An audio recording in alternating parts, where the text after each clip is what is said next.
د موټاک پرېښودلو 20 عملي او ګټورې لارې. لومړی، هیڅکله باید پړمخې ویده نه شئ. معنا هیڅکله داسې مه ویده کیږئ چې ستاسې تناسلي غړي له توشکې یا ځمکې سره په تماس کې وي. دویم، هر کله چې د جنسي افکارو تر برید لاندې راغلی، باید یوازیتوب پرېږدئ او ځان په بل کار مصروف کړئ.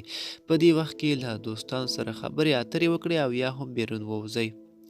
دریم، د تنګو جامو له اغوستلو باید ډډه وشي. څلورم، د لوڅو تصویرونو او فلمونو له لیدو باید ځان وساتل شي. پنځم، له خوب وړاندې باید مثانه تشه شي. شپږم، جنسي غړي ته باید زیات لاس ور نه وړل شي. اتم، خپل بیکاره وخت باید برنامه ولرئ او هغه وخت په ورزش، عبادت، مطالعه او نورو کړنو ډکه کړئ. نهم، په هغه وخت کې چې د موټک وهلو لپاره تحریک پیدا شي، خپل فکر په بل لوري بدل کړئ.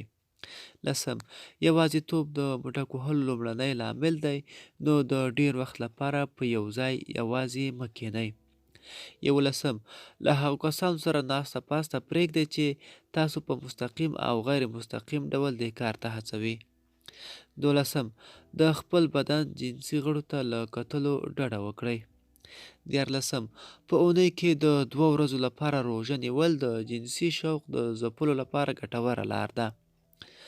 14، د شپې له خوا مخکې له خوب څخه مطالعه وکړئ او له پوره جامو سره اوده شئ او سبا له راویښېدو سره سم بستره ژر پرېږدئ.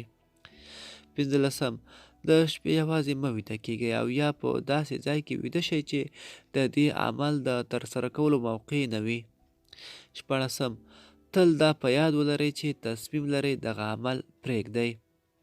17، له تصمیم نیولو وروسته یو ځل هم د دې عمل پر لوري لاړ نه شئ، ځکه دغه عمل ستاسو اراده کمزوري کوي. 18، وروسته له دې عمل څخه پښیمانتیا په یاد ولرئ. 19، د دې عمل زیانونه په یاد ولرئ. 20، د یوې شېبې د خوند ترلاسه کولو لپاره خپله روغتیا او راتلونکي ګډ ژوند مه خرابوئ. ملګرو، دا زموږ چمتو شوی ویډیو د لا ښکلي ویډیوګانو لپاره زموږ چینل سبسکرایب کړئ.